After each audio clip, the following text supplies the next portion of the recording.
제가 살아온 이야기를 말씀드리자면 사실 기가 막힌 우연의 연속이라고 할 수 있습니다. 어릴 적에는 운동을 했던 여자였는데 어릴 때부터 국가대표 코치들이 찾아와서 잘하라고 권유할 정도로 운동을 잘했습니다. 제가 하고 있던 운동은 유도로 체급이 있지만 소위 말하는 통뼈 체급을 줄여도 힘을 기르게 됩니다. 여자들은 싫어하는 몸이지만 체급이 줄어들면 힘을 얻게 되어 온몸에 힘을 분산시켜 넘기고 기운을 얻을 수 있어요. 어쨌든 제 인생의 우연의 시작은 이 운동에서 비롯되었고 그때부터 운명이라고 생각했습니다. 유도를 처음 시작한 날 완벽하게 반해버렸죠. 아무튼 전국체전에 참가하여 동메달을 수상한 적도 있었고 몸이 꽤 튼튼하기 때문에 부상을 심하게 입은 적이 없이 운동을 해왔어요. 대학에 입학하면서 장학금을 받아 운동선수로 꿈꾸던 학교에 입학하게 되었고 그 후로도 꾸준히 유도 대회에 참가하며 해외에서 열리는 경기에 출전하면서 운동을 해왔어요. 그런데 대학 3학년 때 아주 큰 사고를 당했었거든요. 실은 그 사건은 저에게는 인생 최악의 사건 중 하나였고 다른 사람들에게 이야기하기가 쉽지 않았어요. 이 공간에서는 제 마음을 솔직하게 털어놓을 수 있을 것 같아요. 당시 저는 운동에 열중하다가 사고를 당하게 되었는데요. 누구보다 힘이 세다고 생각했던 그때 횡단보도 근처를 지나는 중 몸이 불편하신 듯한 할아버지 한 분을 만나게 되었습니다.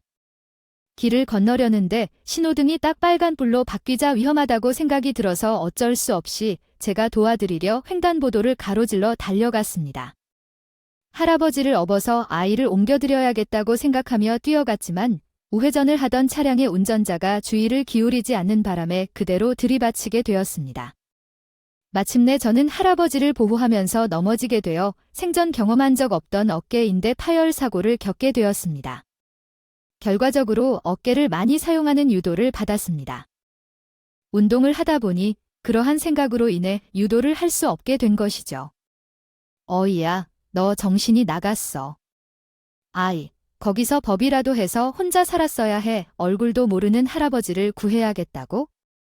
어깨를 다쳐. 너 어떻게 할 생각이야? 그러니까 평생 무식하게 공부만 하고 유도만 해서 사는 게 기집애의 일이라고. 운동을 못하게 되었으니 앞으로 어떻게 살 거야? 먹고 살 거냐고? 지금 실업팀에서도 연락이 오고 널 데려가려는 팀이 몇 개였는데. 아이, 뭐 그래? 사람 목숨을 살린 것 잘했다고 하자. 그래도 내 인생은 챙겨야 했어. 평생 함께한 것과 나름 같은 유도를 그만두어야 했기 때문에 극심한 우울증이 찾아왔고 병원에서 수술을 2번이나 받고 어깨를 쉽게 올릴 수 없어서 재활 치료를 꾸준히 받아야 한다는 의사의 조언을 듣고 더덕을 둘러야 했습니다. 좌절을 했어요.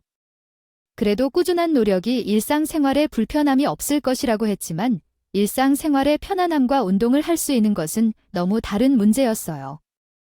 제가 병실에서 누워있으면서 하염없이 생각할 때 그 할아버지의 가족분들이 찾아와서 감사 인사를 전해주셨어요. 우리 아버님의 목숨을 살려주셔서 정말 감사합니다. 학생이 아니었으면 정말 큰일 날 뻔했다고 말씀하셨어요. 감사하면서 구른 탓에 어깨가 많이 다쳤다고 하셨는데 운동을 하시던 학생으로서 마음이 아픕니다. 저희가 어떻게 도와줄 수 있는지 생각해보면 일단 저희 가족이 치료비는 전액 부담할 것이고 재활치료에 필요한 비용도 지원하겠습니다. 할아버지의 가족들이 찾아와서 치료비 걱정하지 마라. 다른 부분에서도 필요한 게 있으면 지원을 하겠다고 말했지만 들리지 않았어요. 그저 머릿속에서는 운동을 그만둬야 한다는 것과 그만두고 나서 모래를 먹고 살아야 할지에 대한 막막함이 가득했기 때문에 이 망할 어깨가 다시 돌아오든 말든 저에게는 큰 상관이 없었죠. 물론 재활의 치료는 꾸준하게 받기 시작했어요. 공짜로 치료를 받을 수 있다면 어떻게 해서든지 어깨를 한번 살려보겠다는 마음을 가지고 미친 듯이 치료를 했죠. 하지만 유도를 다시 할 수 있을 만큼의 몸은 나오지 않았고 오랜 시간 운동을 쉬게 되면서 쓸 수 있는 근육도 당연히 빠지게 되었죠. 실력도 다른 친구들에 비해 현저히 떨어지게 되었습니다. 결국 그 벽을 이겨내지 못하고 운동을 그만두기로 결심한 순간 미련 없이 운동을 포기하고 지도자로서의 길을 걸어가기로 결심했습니다. 하지만 이것도 다시 현실의 벽을 마주하게 되었습니다. 제 성적은 있었지만 국가대표로 선발되지는 않았고, 게다가 제 지도자로서의 역량은 트로피가 부족하여 지도자의 길을 걷기에는 미흡했습니다. 포부와는 달리 현실은 중간에서도 제게 도달할 수 없는 벽으로 다가왔습니다. 현실의 벽은 참으로 두꺼운 벽으로 높은 산이었습니다. 미리 이름을 알리고 있었어야 했던 것 같습니다. 운동만 열심히 하다 보면 언젠가는 제 자리가 올 거라 생각하여 너무 안일하게 살아온 것 같습니다. 동네 체육관에서 사범으로 성공하신 분들을 제외하고는 자리를 찾기 어려웠습니다. 아무래도 태권도 학원도 줄줄이 있었지만 유도 학원은 거의 없었죠. 그것마저도 돈을 벌 수 없었기 때문에 제가 현실을 깨달았고 바로 취직을 결심했습니다. 이름은 있었지만 일을 잘하기 위한 능력이 부족해서 고생을 많이 했어요. 열심히 일하면서 결국 일남 일녀 중에 장남인 남자와 결혼했습니다. 처음 인사하러 가서 남들과 다른 덕을 보고 시아버지가 저에게 질문했어요. 아마 운동을 좀 했나요? 장대한 체구로 보아서 그런데 보통 운동을 했던 건 아니겠구나 싶은데, 네, 유도를 오랫동안 했어요. 취미로 초등학교 때 시작해서 대학에 진학할 때까지 계속했고 전국 대회에도 참가하며 상도 받았어요. 이렇게 말씀드리자 와요. 아이고, 여자가 운동을 해도 그렇게 별로라니요. 하지만 그 누가 뭘 한다고 해도 유도를 했어요. 테니스나 배드민턴 같은 것은 잘 모르겠는데 유도는 좀 나중에 우리 아들하고 함께 하게 될 때 엎어치기 같은 것을 하는 게 아니에요. 제가 알기론 그런 소리를 하는 게 아니라고 생각해요. 스포츠를 즐기는 분들은 정말 다 이 스포츠 정신을 갖추고 있어야 한다고 생각해요. 애초에 시작이 달라서 일반인들이 그런 기술을 사용할 것 같진 않아요.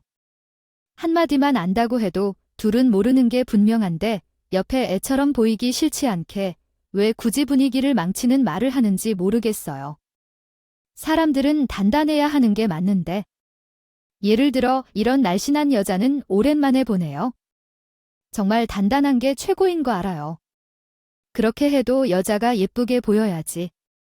그래서 맛있는 드레스를 입어도 태가 나는 법인데 만약 어깨가 탁 튀어나온다면 어떻게 될까요? 그 사람 말이야. 평생 드레스만 입고 살 것도 아니고 평생에 딱 한 번 입는 거 가지고 무슨 말이 그렇게나 많아. 우리 첫째 며느리 아주 대쪽 같은 여자가 들어오는군. 아주 마음에 든다. 그러니까 우리 아들 레이야. 평생 서로 보듬어주면서 행복하게 살 거라 생각해. 내가 무슨 일이 있으면 무조건 편들어 줄 테니까. 아무 걱정하지 말아라. 아니, 우리 아들이 워낙 슬림하잖아. 키는 큰데 살이 안 붙어서 말이야. 둘 다 같이 있으면 우리 며느리가 더 커 보일 것 같네. 아휴, 혹시 살을 좀 뺄 생각 없어? 아, 이게 살이 아니라 운동하면서 쌓인 근육이라 쉽게 빠질지 잘 모르겠어요. 어머님께서 그렇게 말씀하시니까 제가 다이어트 한번 해볼게요. 무슨 살을 빼겠다고 그래? 지금 딱 보기 좋구만. 아이, 우리 아들이 그거를 멸치처럼 마른다고 우리 며느리가 뚱뚱한 게 아니라며 사내 놈이라고 말이야. 키만 먹을 때 같이 커서 몸은 비실비실해 가지고 운동도 해야겠다. 그래야 우리 며느리처럼 근육도 붙지? 얼마나 튼튼하고 좋아 보이냐? 저와 남편 체형이 정말 정반대로 생겼다고 생각할 정도로 달랐거든요. 평소에 그런 남편의 체형을 마음에 들어하지 않았던 식구님은 저를 칭찬하시면서 운동하는 사람들이 정신적으로도 맑은 법이라고 좋아해 주셨어요. 하지만 시어머니는 탐탁지 않아 하셨죠. 결혼 후에 우리 시어머니가 맨날 입에 달고 살던 말이 내 몸무게가 남편보다 더 나가냐 이거였어요. 물론 그런 말에 다른 사람들이라면 상처를 받을 수도 있겠지만 저는 워낙 운동을 즐기니까요. 제가 공부한 바로는 운동하는 사람들의 입이 얼마나 거칠고 행동이 얼마나 수준 이하인지 대부분 모르실 거예요. 저는 정말 가난과 무례, 그리고 질투를 온몸으로 견뎌낸 사람인데 시어머니의 그런 말이 제 마음에 스크래치를 낼 거라 생각해요. 시비를 거는 모습이 그냥 귀엽게 보이는 수준이었어요. 시어머니가 일부러 제게 상처를 주고 싶어서 아무리 트집을 잡으려고 해도 저는 단지 그 모든 것이 우습게만 보이고 신경조차 쓰이지 않았어요. 어머니가 왜 그렇게 말을 해서 와이프 마음에 상처를 주려고 하시는 건가요? 이런 저 사람은 그런 거 하나도 신경 안 써요. 괜히 엄마만 약올리는 일이니까 그만하세요. 제가 와이프가 운동을 했어서 그런 건지 몰라도 우직해 보여서 마음에 드는 것 같아요.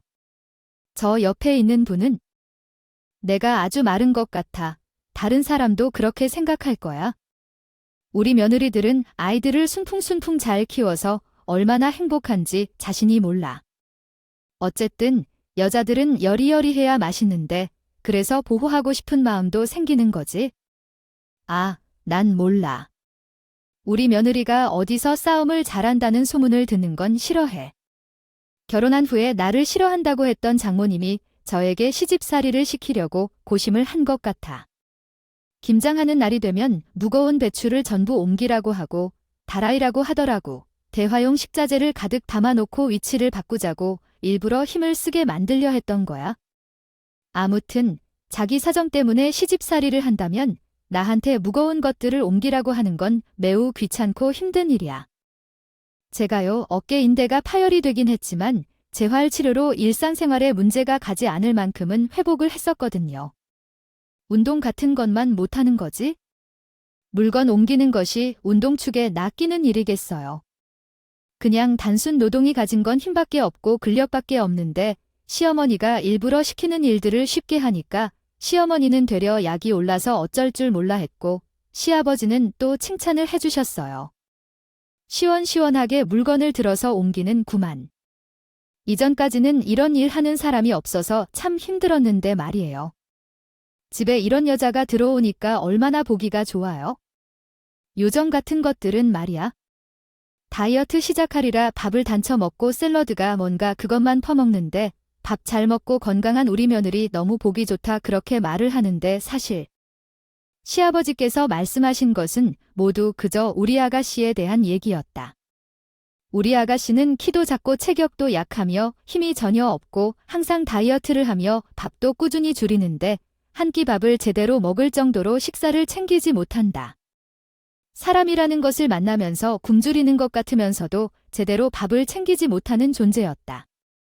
제게 아가씨를 계란살굴비 요리하는 바람에 사식에 대해 얘기한다면 외살 하나도 없겠지만 제게 뭐 물만 먹어도 단백질 및 성분이 주위에는 확실히 먹고 다녔어. 제게 아가씨가 꼭 다이어트를 한다면 평생 남자들이랑 성취감 최고 다녔다고 인정해달라고 이래라 요절적. 조음의 아가씨는 살릴 잡고 강도는 함께 못 누리되긴 알았지만 이래와는 다르게 도와 열심히 힘을 차려왔어요. 그가 전주 붙이고 끝내 했고 선한 인간이여 좋은 일을 경험했더니 자만심과 구명계나 공격심에 자녀를 한 번 정도에는 진정시켜둔 해바하지 않았습니다. 부인과 그리고 그러한 인간을 알아줄 수 있습니다. 제가 미워서 죽겠는지 어떻게든 트집 잡으려고 하나 달란 사람처럼 그런데 전에 말했듯이 그런 거에 타격을 입는 사람은 아니었거든요. 언니는 힘 잘 써서 맨날 남자들이랑 날라차기 하고 업어치기 하고 해서 그런 건가요? 우리 오빠 연니한테 한 번 맞으면 날아가는 거 아니에요? 뼈라도 부러지면 큰일인데 말이죠. 언니가 운동을 해서 그런지 언니만 보면 진짜 무서워 죽겠어요. 얼굴이 정말 딱 쓰여 있는 걸 길에서 만났으면 나도 무서워서 말도 못 걸었을 거예요. 길에서 만났으면 나도 아가씨한테 쳐도 날아갈까 무서워서 근처에도 안 갔을 것 같아요. 그러니까 아가씨 조심해요. 내가 한 대 툭 쳤다가 뼈라도 부러지면 어떻게 이런 말이 나왔는데요. 언니 지금 저한테 뭐 협박이라도 하는 거예요? 뼈가 부러지길 싫다면 조심해야 해 언니. 정말 그렇게 보이지 않았는데 너무 무서운 사람이잖아. 어머, 언제 내가 아가씨를 때릴 거라고 말했어요? 아, 그냥 날 조심하라고 한 거지. 만약 나한테 아가씨가 그게 무슨 말이냐고 하면서 한 방을 가볍게 건드렸다가 힘을 잘 조절 못해서 난리가 나기도 하겠지요. 그래도 얻어맞는 건 싫은 건 똑같아서 그 뒤로 입을 탁 다물었어요. 우리 아버지는 제게 외길 삶을 살면서 내 마음대로 할 수 있다고 해주셨어요. 물론 여기까지는 다 귀엽거나 마찬가지라서 넘길 수 있었는데 일이 본격적으로 벌어지게 된 것은 둘째 도련님이 결혼을 한 뒤였어요. 나는 결혼한 지 2년이 되던 때 뒤늦게 결혼했는데 그건 우리 동서가 엄청난 여우였다는 것이었죠. 동서도 신우와 비슷하게 잘 맞았어. 말썽꾸러기 아가씨 이야기 둘 다 말랐고 또한 다른 족속이라는 점에서 키가 170cm를 넘는 저랑은 크게 비교되었어요.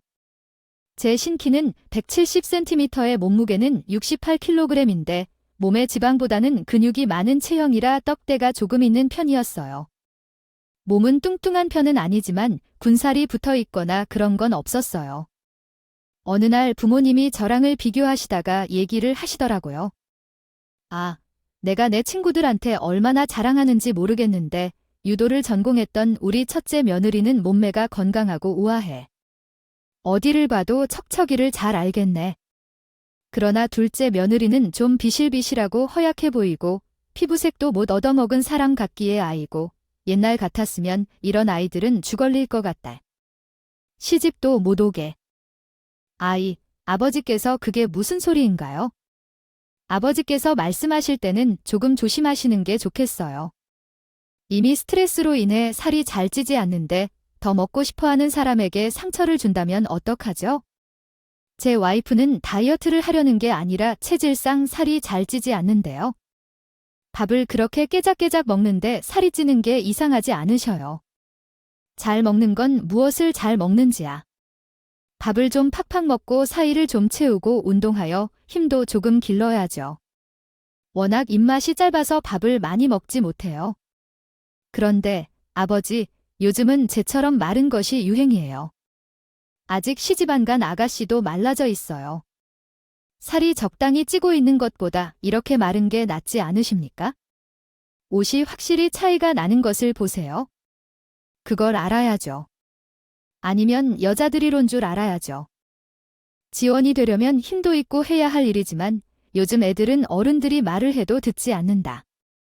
내 아내와 딸, 며느리까지 다이어트에 대한 노래를 부르고 있어서 내가 처음 며느리만 믿고 의지할 수밖에 없다.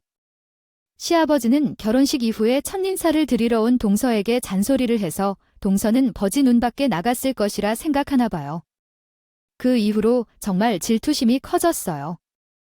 시어머니와 동서 아가씨는 셋이 합심을 해서 제게 괴롭히기 시작했어요. 물론 너무나 어리석고 화려해 개의치도 안 가는 일이긴 했지만요. 지들끼리 괴롭힌다고 해도 그저 셋이서만 놀거나 셋만 아는 얘기를 나누는 유치한 왕따였는데 내가 왜 신경을 써야 하는 것인가요? 일단 상상력을 둔 이미지가 떠오르자마자 그냥 그렇게 무시하기로 했어요. 왜냐하면 저는 예전에 운동을 즐겼던 사람이었기 때문에 다른 사람들이 하는 일에는 큰 관심이 없었어요. 옷차림이나 화장 같은 일을 거의 신경 쓰지 않았거든요. 정말 꼰대 같은 얘기를 해보자면 내가 학생 시절에 운동하면서 화장하는 건 상상도 못할 일이었거든요. 운동에만 집중하면 되는데 왜 화장을 해야 하냐고 선배들이 말했었고 확실히 화장을 하고 다니면 선배들이 지워버리는 걸 본 적도 있었어요. 그래서 귀찮은 일을 만들지 않으려고 화장을 하지 않았죠. 그런데 30이 다 되고 나서도 화장 한 번도 해본 적이 없어요. 어느 날 친척의 결혼식에 가족 전체가 함께 참석하게 된 적이 있었는데요. 운동으로 인해 다리에 흉이 생겼다 보니 치마를 별로 좋아하지 않아요. 다리 상처를 굳이 자랑할 필요가 없어서 바지를 차려입고 갔는데 시어머니와 동서가 다 기겁을 하더라고요. 아니, 당신은 생각이 있니, 허니. 다른 사람이 아니고 우리 친척분 결혼식이잖아. 원피스도 아니고 허벌레한 바지를 입고 왔어. 예의가 아니지, 라고 합니다. 어머, 형님이세요. 화장도 안 하고 오셨어요. 피부가 좋은 편도 아니면서 화장을 하고 다니셔야 해요. 집안에 흉 보일 일도 없게. 아니, 화장 좀 안 한다고 흉을 봐요? 그리고 제가 화장하면 80년대 미스코리아 같은 느낌일 거예요. 텐데요. 제가 화장을 잘한다면 하고 왔었겠죠. 어설프게 하는 것보다 생얼이 낫다고 생각합니다. 큰언니가 화장을 못하는 것을 자랑하고 그렇게 당당하게 말해요. 아니면 어딘가 샵을 찾아가서 화장을 바꿀 걸 그랬어야 했죠. 아, 제가 혼자 앉을 것도 아닌데 뭐 한다고 비싼 돈을 들여 결혼식에 잠깐 있으면서 화장을 하냐고요. 솔직히 어머니는 동서고 뷔페에서 밥 먹고 집으로 갈 거예요. 고작 밥을 먹으러 온 건데 화장을 해서 돈 주고 받는다니요. 그건 너무 사치스러운데요. 당신은 키 크다고 반항한다면서 어떻게 결혼식에 단화를 신어올 수 있는지. 단화를 신더라도 격식을 지키기 위해 구두를 신고 왔어야지. 아휴, 내가 정말 속이 타네요. 답답해서 야원 생각이 없어도 이렇게 없앨 수가 있냐고 단화를 신고 온 사람이 너 말고 누가 또 있나 한번 봐라. 제가 여기서 구두 신으면 남편보다 더 커 보일지도 모르는데요. 그리고 단화 씨 옷도 신경 쓰는 사람 하나 없어요. 제가 무슨 옷을 입었나 사람들이 관심을 해주는 것도 아니고 어차피 사진을 찍을 때 신발이 보이지도 않고 제가 바지를 입었는지 치마를 입었는지도 모른다고요. 요즘 결혼식장에 복장 규율이 있는 것도 아니고 다들 자유롭게 입고 오는데 왜 그러세요? 내가 남자야, 가족이니까는 소리지.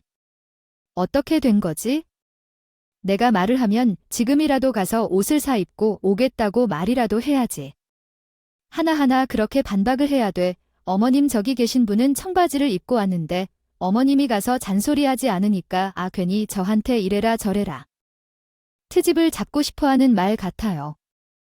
시어머니가 가족을 운운하며 말씀하셨는데 솔직히 결혼한다는 친척도 제가 결혼한 뒤에 처음 만나는 친척이나 다름 없었거든요. 사실 그러면 다른 사람들도 마찬가지 아닐까요? 서류 한 장으로 가족으로 묵인다고 해서 모두가 마음이 통할 건 아닌 것 같아요. 저는 그저 시댁의 식구들이 나에게만 면박을 주고 싶다고 느꼈을 뿐이에요. 그래서 저는 따빕거리며 말을 대답했어요. 또한 말하려는데 기가 막혀 시어머니나 아가씨도 나를 상대할 수 없었어요. 나중에는 결국 동서가 손가락으로 비아냥을 걸리기도 했어요. 그래도 어찌할 바 아무 말도 하지 않아야겠죠. 운동을 하던 사람들은 종종 무식하다고 말하지 않나요? 그들은 운동만 하고 공부를 몰라서 그런다고요. 아이고, 이해해줄 필요가 있겠죠. 뭐라는 말을 듣자마자 머리가 빠질 것 같은 소리가 들렸고 금이 가는 기분이 들었어요. 이렇게까지 하는 건 아니다 싶어서 동서에게 맞받아쳤어요. 누가 무식하다고 그러냐. 운동하는 사람들을 비하하는 건 아니야. 운동 역시 똑똑해야 할 수 있는 전략과 전술과 기술이 필요한데 그냥 몸으로 때워서 알 수 있는 것들이 아니라서 다 공부해야 알 수 있어. 동서는 부상을 입고 운동을 접었으면서 나와 싸워 이길 수 있을까? 그럼 동서가 나보다 더 무식한 거야? 뭐라고요? 형님과 싸울 이유가 뭔데? 뼈가 부러지면 어떡하냐는 말 말고는 상식적인 얘기 아니잖아. 그런데 동서에게 위협적으로 다가가자 치아 하나 부러지는 듯한 떨림이 느껴졌다. 그야, 아휴. 다들들대들 용기도 없으면서 입만 동동 살아서는 어디에. 상식 없는 사람한테 주먹질 한번 당해보고 싶니? 바지와 정장을 입어 다리 귀를 안 꺼는 건 어렵지 않을 것 같은데 여기서 쪽팔림 한번 당해보고 싶어. 가만히 있으니까 진짜 무슨 말도 못하는 사람인 줄 나. 그렇게 상식적인 동서는 말이야. 그거 결혼식장 오는데 하얀 치마가 무슨 말이야? 결혼을 동서가 해 동서가 재혼하고 싶어. 아니, 입을 옷이 없어서 그냥 겉옷을 맞춰 입는 거예요? 제가 뭐 재봉하고 싶어서 흰색 옷을 입었겠다. 저한테 잘 어울려서 그냥 입은 건데 결혼식에 흰색 옷을 피하는 게 당연한 상식인 걸 몰라서 그런 옷을 지금 입고 온 게야? 세상에나 아무리 그래도 결혼식장 오는데 그 신부랑 같은 옷색을 맞춰 입는 사람이 세상에나. 어디 있을지 혼자 쓸까 봐 이 글이 옳지 않을까 고민하는데 이 글의 첫째 며느리는 장식이 부족한 것 같다고 생각하고 둘째 며느리는 아버님이 왜 항상 형님만 예쁘다고 하셔서 질투를 느끼고 죽겠다고 하며 아버님에게 예쁨을 받고 싶어 한다는 변함없는 소망을 품고 있었습니다. 정말인지 거짓인지 아가씨와 시어머니가 동서한을 따라 붙어 위로를 해준 것을 목격했다. 그러면서 자신을 속이려고 일부러 나타나는 티를 냈다. 서로 양보하거나 투닥거리는 게 너무나 불쾌하며 놀랐어요. 아무것도 말하지 않자 시어머니가 나를 화내며 이렇게 말했다. 어디가 사람이 되어서 아래 사람을 호위하다가 주먹질이 나가게 될지도 몰라. 하느님이 당신에게 하나하나 오지 않는 마음을 주었다. 남의 결혼식장에 와서 왜 이런 얘기를 하는지 내내 이해할 수 없었다. 안 할 때는 동서 잘한다는 눈빛으로 바라보던 시어머니가 시아버지가 또 제 편을 들고 한마디 하다가 저한테 모든 화살을 돌리면서 이 분란을 조정한 것처럼 하는 것이 황당하더라고요. 결혼식 내내 저는 아무 말도 하지 않았고 눈치를 잘 보는 남편 또한 제 손을 꾹 잡으면서 그냥 무시하라는 식으로 말하더라고요. 뷔페가 맛있는 식장이 소문이 자자하길래 기대를 하고 갔는데 축이 금만 털리고 밥도 안 먹고 그냥 나와버렸죠. 그날 저녁에 절에서 끝내기가 아쉬웠던 것 같더라니 뭔지 어머니가 전화를 하더니 또 했던 말 또 하고 그런 얘기를 저에게 잔소리하더라고요. 격식을 차려야 하는 자리에서 입어야 할 옷에 대해서 공부를 좀 하는 것이 좋겠다는 말까지 했더라고요. 그래도 결혼식 자리인데 옷을 그렇게나 마음대로 입고 와서야 되겠니? 나는 처음에 내가 탁 나타났을 때 아이 무슨 물건이라도 발라온 잡상인 줄 알았다. 내가 아무리 너한테 미운 털을 박아놨어도 말이야. 그런 기본적인 건 당연히 해줄 줄 알았지? 아휴, 이렇게 내가 하나하나 산소리를 해야지만 알아먹을 거라고 알았겠니? 너도 이런 소리 듣기 싫으면 알아서 준비를 잘 해야지. 어머님 결혼식장에 저처럼 하고 가는 사람 많아요. 어머님 말씀대로 저한테 미운 털을 박아놔서 그저 제가 뭘 하든 싫은 거겠죠? 제가 치마 정장을 입고 갔으면 달랐을까요? 제 다리에 상처를 보면서 바지를 입고 오지 그랬냐고 한 소리 하셨을거려?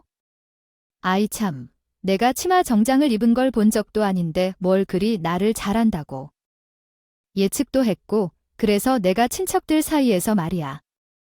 너를 첫째 며느리라고 속으로 생각했던 거야? 알아, 너도 일을 하면서 돈 쓰는 것이 얼마나 즐겁겠느냐고. 어디서도 훔쳐온 옷이 아닌데. 내가 다니는 회사는 괜찮은 회사라고는 하지만 격식도 없고 복장도 자유로운 곳이라서 꼭 정장을 입지 않아도 상관없는 곳이야.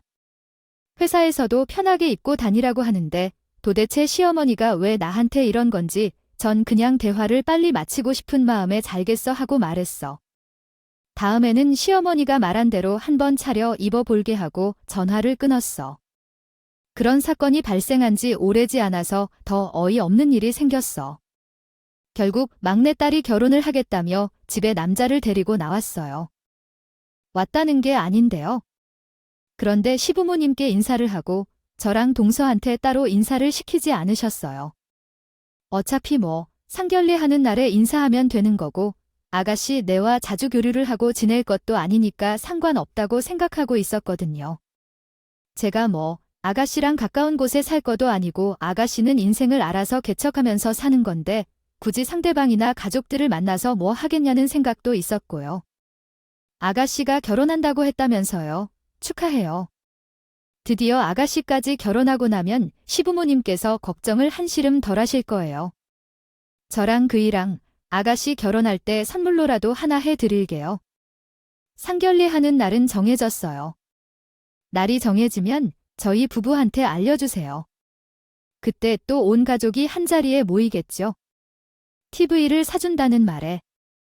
나와서 멀리 왔음에도 불구하고 갈 곳이 없고 돈도 모두 소모되어서 용돈을 보내주고 안전한 곳에 머물라고 했어요.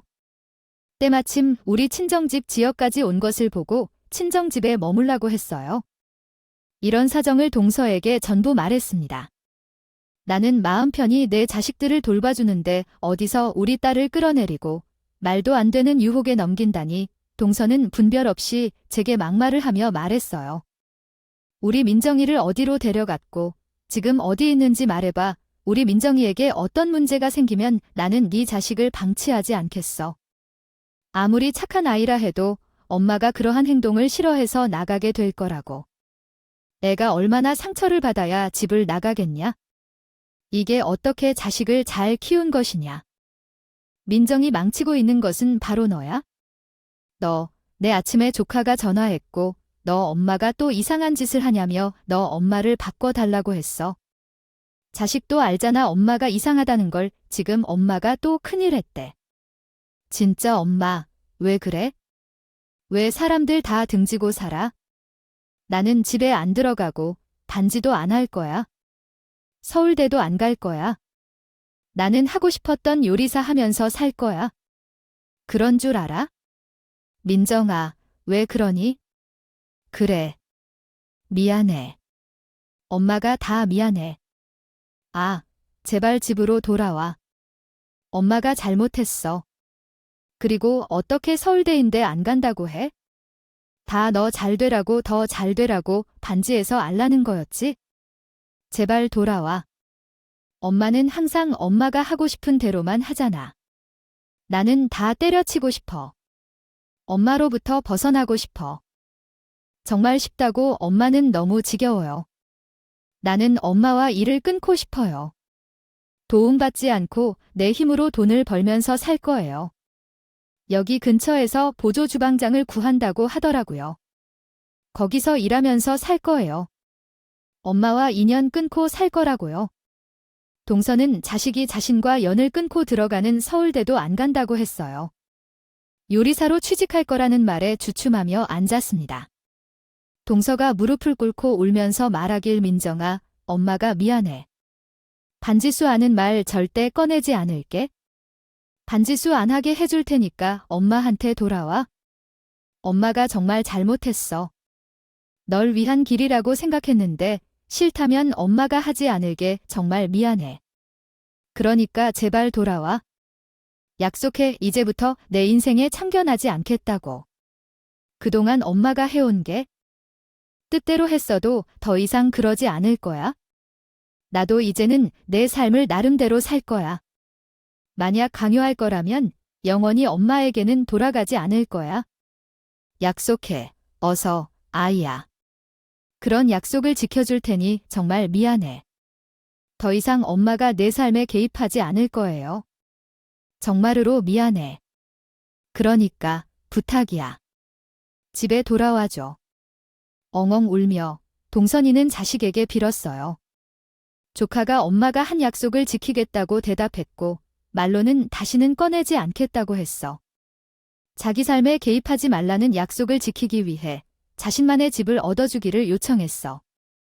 3월이 얼마 남지 않았을 때 동선이는 조카가 학교 근처로 별도로 집을 찾도록 도와줬어. 조카는 현재 1년째 자신의 엄마와 거의 연락이 끊긴 채로 학교를 잘 다니고 있어. 이제 올해는 서울대 2학년이 되었어. 이런 일들을 보면서 인생에서 어떤 것이 중요한지 한 번쯤 생각해 보시는 것이 좋겠어요. 자식을 잘 키우는 것은 정말 중요한 일이 맞지만 자식이 잘 되는 것이 자신의 성공이라 착각하는 부모들도 많을 것 같아요. 부모라면 자식을 끔찍히 아끼겠습니다. 자식의 행복만큼 중요한 것이 어디 있을까요? 욕심을 내려놓아야 합니다. 또한 조카는 종종 우리 집에 놀러와요. 엄마랑 떨어져 있을 때 정말 너무 좋아해요. 듣기 싫은 잔소리들을 참는 것은 엄청 어려웠어요. 유진이랑 친해지지 않았던 이유도 다 엄마가 참는 탓이었어요. 미안해요. 큰엄마, 아니야. 어릴 때는 부모의 말이 모두인 거니까 그럴 수 있어. 이제 내가 성인이 되어서 스스로 결정을 내릴 수 있어서 다행이야. 엄마에서 멀어져 있는 것도 축하하고 그때도 저를 잘 부탁해 주세요. 주신 것도 너무 감사해요. 그런 의미로 유준이 공부는 잘하긴 하지만 개인적인 필요가 있다면 언제든지 마음대로 사용하세요. 그럴래요. 유진이가 수학이 좀 약하잖아. 너 수학을 잘한다면 우리 유진이 좀 도와줄래? 그럼 조카는 자신의 집을 떠나 사니까 정말 혼자 살 것 같아요. 원래는 친하지 않았는데 그것도 다 동서가 우리 딸과 놀라고 하는 거예요. 이제는 성인이 되어서 제 몫을 스스로 하게 되고 옳고 그른지를 판단할 수 있게 되어서 자기가 왜 우리 딸을 싫어했는지 모르겠대요. 그러면서 우리 집에 와서 우리 딸의 공부도 도와주고 같은 나이라서 공감되는 이야기들을 함께 나누며 우정을 쌓고 있습니다. 우리 집에 오는 것은 좋은데 우리 집과 가까운 친지 집은 가지 않더라고요. 아빠는 따로 회사 근처에서 종을 만나 봐요. 조카의 마음이 풀어지면 아무래도 오래 걸릴 것 같아요. 조카는지 엄마가 정말 싫은지 학비는 도움을 받지만 월세나 생활비는 스스로 벌었다고 해요. 얼마나 애를 엄마에게서 멀어질까요? 동서는 안 됐죠? 이렇게 잘 키워놓고 존경받지 못하는 건 동서에게 문제가 있는 거예요. 조카가 하루라도 빨리 엄마에게서 상처를 회복했으면 좋겠네요. 저도 가만히 있고 싶지 않았어요. 2번 다시 동서가 저를 함부로 대하지 못하게 만들고 싶었어요. 그래서 명예훼손으로 동서를 고소했습니다. 동서가 소장을 받고 우리 집으로 달려왔지만 문을 열어주지 않고 인터폰으로 얘기를 했어요. 동서가 어른이라면 자기가 한 짓에 책임져야 하는 것이죠. 아, 동서가 제 취향으로 놀림을 했을 때 책임져 봐야 해요. 그게 형님으로서 동서에게 가르쳐야 하는 것입니다. 부득이 한 문장으로 재구성하려면 원문에서 제공된 내용이 분리되어 있기 때문에 문맥을 고려하여 올바른 문장으로 재작성하겠습니다. 동서도 자기 잘못을 인정하고 책임질 줄 아는 사람이 되어야 될 것 같아요. 형님, 문 좀 열어서 얘기해요. 가족끼리 이럴 수가 있어요? 제발 고소장을 취하게 해주세요. 지금 저희 애도 못 보고 살면서 신단해 죽겠는데 이런 일을 저한테 기름 부으셔서 동서는 하루가 멀다 하고 우리 집에 와서 사정을 들어줬지만 문을 열어주지도 않았고 소도 취하해주지 않았습니다. 법원에서도 거짓된 정보를 퍼뜨려 인격을 실추시켰다고 판단해서 동서는 벌금 및 위자료를 주어야 했고 서방님과 찾아와서 진정성 있는 사과도 했습니다. 하지만 고소를 했어도 결과에 대해서는 사람들이 모르기 때문에 지역화폐에 저에 대한 사과문을 쓰라고 해서 동가 그것까지 썼어요. 그렇게 모든 일은 1년이 지났지만 지금 우리 딸은 대학 합격 발표를 기다리고 있어요. 이번에는 시험을 잘 봤기 때문에 서울대학은 아니지만 서울에 있는 좋은 대학에 합격할 것 같아요.